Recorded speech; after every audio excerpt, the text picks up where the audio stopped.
Denji befriends Pochita and becomes something more. Here's your look at the brand new Bandai Namco Anime Heroes Chainsaw Man.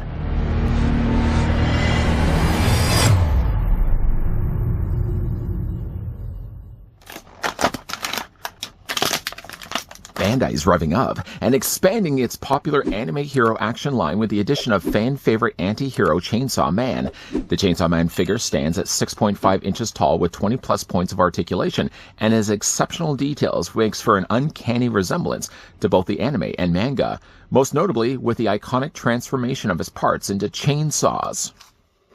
Finally, a figure we can sink our teeth into. Before, of course, we get a closer look at the new Anime Heroes Chainsaw Man, I'd like to thank the folks over at Bandai Namco that provided the sample we could have a look at.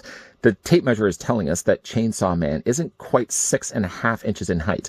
He's just a little less than that, but we'll round him up to about 6.5, or the figure's about 17 centimeters tall. The anime heroes don't tend to come with much in the way of accessories, but that means then poor Denji has to sacrifice, first of all, an alternate head portrait, but more importantly, I feel, he also doesn't come include with the Chainsaw Devil comrade, Pochita. I think at the very least, Bandai should have come include just a tiny little statue of Pochita, something that could be displayed along with Chainsaw Man.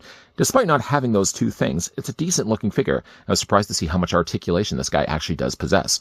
Picking him up right now, obviously now that he's transformed completely into Chainsaw Man, gone away is his human face in favor of a much more menacing looking chainsaw head with visible teeth down below here. The teeth have been nicely painted, as well as the little slots on the side are well painted as well. Of course, you got some nice detailing on the back of the chainsaw hand as well, which would have normally the handle on the top and then on the bottom.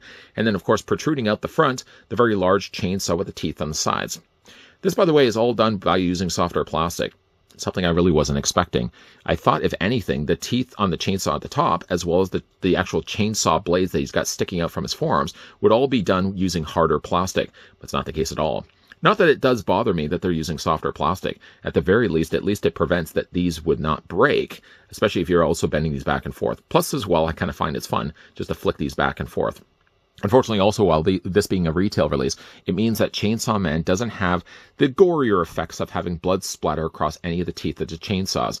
I'm sure you probably could just easily go in there with a little bit of red paint and just flick it across the chainsaws. You could also do that as well on the front of his shirt and make this guy a lot gorier than what he actually is. Really nice looking figure, though. Unfortunately, we'll talk more about this more when we talk about the figure's articulation, because, of course, now he has the chainsaw sticking out from his forearms. It means, though, that the figure also has no articulation here in the wrist, but he certainly has it in other places as well. Nice thing to also notice as well, getting this figure out of the packaging finally, is that this whole section of his torso, I just also assumed, like the chainsaw, I really got to stop assuming, that this also would have been harder plastic.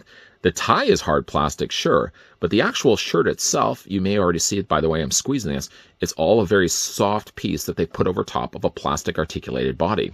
It means not only does it give us a nice seamless look to his shirt, but it also means it hides underneath it some additional additional torso articulation, which is also a really nice thing to see. It doesn't always work so well, though. I mean, it works really well if you want to have this guy arched backwards. The only thing I did notice, though, is with the articulation in his abdomen, if you try to move it forward sometimes, it tends to spring back up. So you really want to make sure you go for that full bend on the torso when you want to display this guy. But again, like some really decent articulation on him.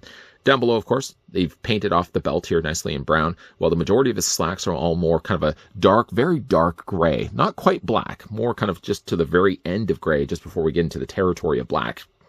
The only other thing about this figure, too, is he also is wearing his sneakers. The sneakers are very small, though, so he has very small feet. He doesn't have pickles in the bottoms of his feet either. And also, too, while they're nicely painted, trimming it out with the additional red, because there's articulation, but I don't feel like there's nearly enough, although you can be able to move it back and forth this way. By lacking the articulation here in the ankles, it means that you can't get this guy quite in the amount of dynamic poses as you think you probably could. For the figure's articulation, by the way, his head's going to be in 2 points of ball joint. Right here, right where actually like this neck attaches to the head. So right away, you can already rotate the head all the way around while holding onto the neck. It looks down, it looks up, and also you can move it back and forth. But if you let go and you actually look a little further down, underneath the collar of the shirt, there's actually a secondary ball joint. So really between the two, you get a wide range of motion when it comes to Chainsaw Man. We already sort of discussed the idea of his torso, but he has not only seems to be a ball joint right here where it connects to the waist, so there's already movement there, but also as well, like I already mentioned, There's an abdomen crunch right here.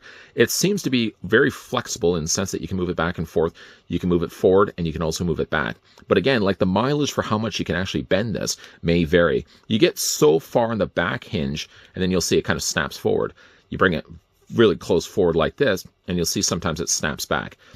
I mean, the only other thing that they probably could have done is they could have just completely done away with using the softer plastic here and just given us a very obvious cut right here with the top of the torso, where I feel like the freedom would definitely be more there. It, though, would mean that it would sacrifice some of the seamless look to the shirt. So, you know, it's to trade in one thing to get another thing instead. And honestly, I think really between the two, yes, I would have preferred a little bit more of a range of motion when it comes to an actual abdomen joint, where I didn't have to worry as much that this is always going to be snapping forward. But I will say, I think I like the cleaner look of the shirt rather than had they actually cut this up and show these sectional sections where this guy could actually move. For his arms, they do rotate all the way around. I did also want to mention, obviously, the fact that this is using softer plastic. This is the harder plastic of his arms, but you'll notice that the plastic coloring is pretty close. I mean, obviously, you could look at this and see right away that this is the section that's painted or molded in plastic. This is the part that's basically just a softer appliance put over top of his articulated body. But, like, the colors are pretty close enough that it's not bothering me too much. The arms, again, rotate all the way around. You can hinge them out at 90 degrees. He has only just a single hinge in his elbow, but at least you can rotate his arms back and forth. And again, already mentioned, because of course he has a chainsaw starts way back here and goes all the way out the front of his forearm. It means also, again, he has no articulation here for his wrist. For his legs, they split out. You can see there's probably the ball joint on the inside cavity of his thigh.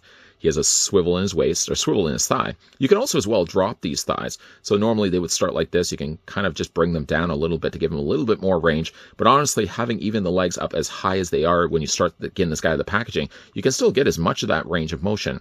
Legs do split out also as well. Again, there's that little bit of swivel on the top of the thigh. Double hinge on the knee.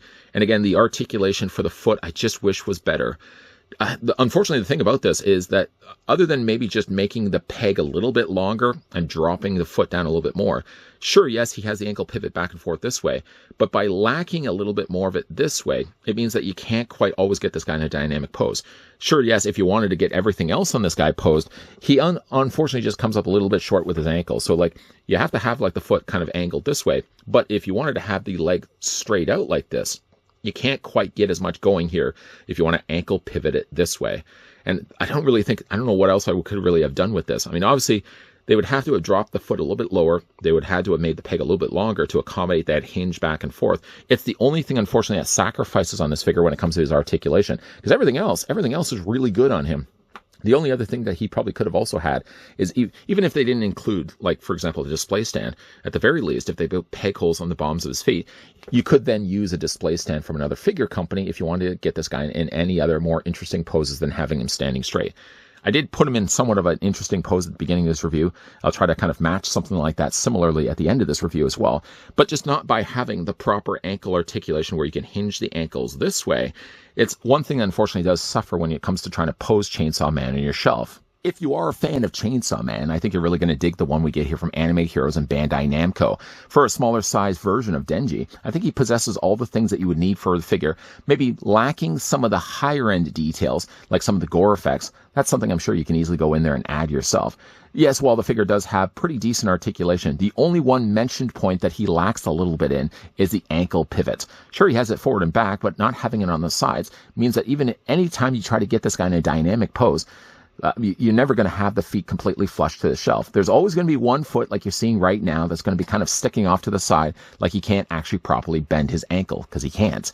The figure, though, while not having also possessed a pochita, something I do really wish that the figure could have also had, he doesn't also have, sadly, any peg holes on the undersides of his feet. I don't expect them necessarily to include a display stand, but by at least including peg holes on the bottoms of the figure's feet, you can then use a display stand from another figure company instead. What do you guys think of Denji? More importantly, what do you guys think of Chainsaw Man? Is this a figure you guys could see yourselves picking up?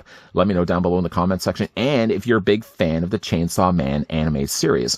Big thank you once again to the folks over at Bandai that did provide the sample of the brand new Anime Heroes Chainsaw Man that we had the chance to have a look at in this review. If you guys did enjoy this video, why not throw it a like? Why not? It's here. You enjoyed it. I'd like to think that you now walked away with a full stomach. Throw it a like. And also as well, certainly if you guys did want to stick around for more and you haven't already done so, hit that subscribe button down below. 1, turn on the bell notification 2. And step 3, make sure, of course, you're coming back here on a regular basis. We may have wrapped up things right now for Chainsaw Man, but there's always definitely more videos coming your way. As always, guys, thanks for watching. See you guys next time.